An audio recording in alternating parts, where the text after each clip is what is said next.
Oh, wow. Are you talking the Amazon situation or just the lower ad revenue? Because I think they're very different in the outlook. Yes. So let's hit the ad revenue first, and then we can branch out.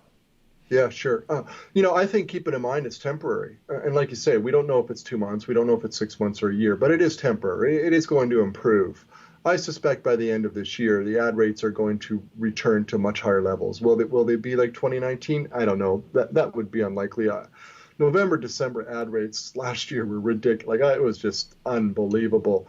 So maybe not that, but it is temporary. So carry on. And I mean, here's the other thing. If your revenue took a hit to the point where making ends meet is impossible, and I did this when I started. I freelanced to pay the bills, and there's always freelancing, and you can jump in. And if you have a skill, whether it's writing or proofreading or editing or transcribing or graphic design or something that you can do better than the average person, go out there and you know get some service work because you get paid right away, and it's really good. And you're not going to get rich from it. You're not going to get huge hourly rates, but you will get some cash flow going on.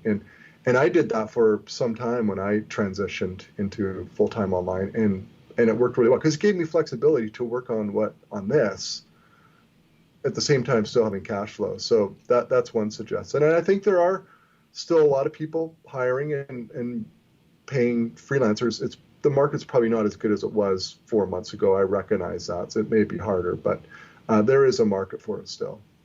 Very good. And to shift to the Amazon situation, so for the people that aren't aware, Amazon cut their commission rates fairly significantly, pretty short notice. And from my perspective, yeah, short notice. They gave us 1 week notice, and from my perspective, I know my business model was built very much on Amazon. There's a lot of other options out there, but one observation I have before I send it to you, John, because I know a couple of great tips that you're going to give. I think your ad based sites may be more valuable now because of supply and demand, and the Amazon sites instantly are losing value, especially for people that maybe were going to sell them or folks that were going to acquire them. If there's a deal in play right now and there's a buyer out there, I mean, I'm imagining they're pulling the plug and losing their earnest money, and like that's a much better route. So for people that have Amazon sites, John, what tips can you give them? Yeah, a few things. I mean, at the end of the day, there's no easy solution. If 80% of your revenue is Amazon, whatever I say, it's not going to sit well with you. I recognize that. I would, if you've never ran display ads on your site, I would encourage you to at least try it. You might be surprised about how much revenue they actually get. I know a lot of people who do affiliate think affiliate's the be all and end all, and it can be extraordinarily lucrative. I recognize that. But I think a lot of people don't recognize that display ads can actually also be more lucrative than you think. So give it a shot. If you're disappointed, you don't like it, you haven't really lost out.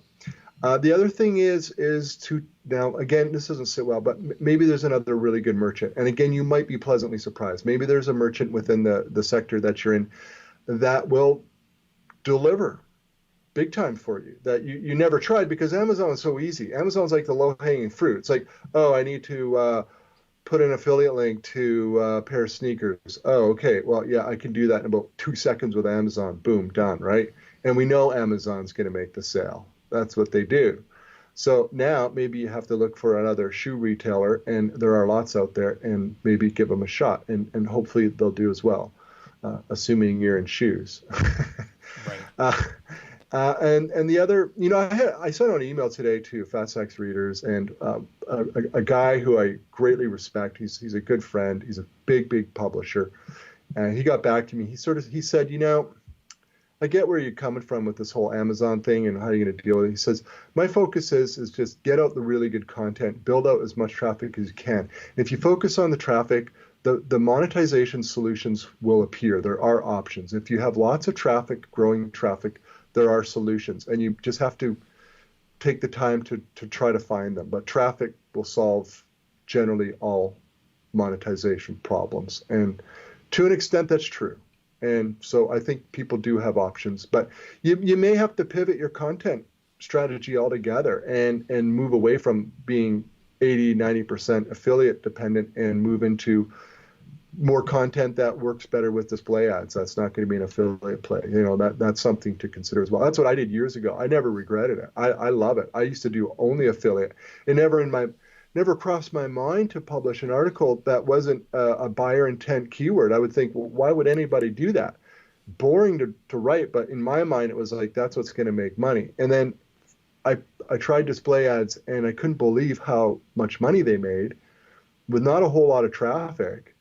And I thought, wow, I could literally write on any topic I want within the niche and monetize it. And off to the races I went. I never looked back. So those are my suggestions. I know they're not perfect solutions. There isn't one. But, at this point, you've got to, do your best to address it. Very good. And I think I was one of those people who just focused on affiliate content. And I was, as you said, surprised at how well display ads do pay out. And, I'm going to layer on a couple other ideas, and I agree with the ones you said. There's no great solution, but I think one great way to figure out what companies you could potentially start working with directly. Number one, there's a few marketplaces out there, Commission Junction, Share a Sale. There's some big names out there that have a lot of products, so you could work with them. The other is to look to see who's running ads on AdWords or Facebook or Instagram. They have an ad budget already. They're spending money on ads, which could be a little funny in the next, few weeks or so with COVID-19 still in play. But they're spending money, and if you know that you can reach out to that company, to the marketing department, and say, hey, I get 10,000 page views on this one site, and the intent is very much associated with your brand, then I'm pretty sure they'll work with you. And you could test it out. I mean, if you have traffic, like you said, John, that's an asset. You can figure out how to monetize it in the future. But if you have the traffic, you should be able to figure out something to do with it. Yeah, that's a good point.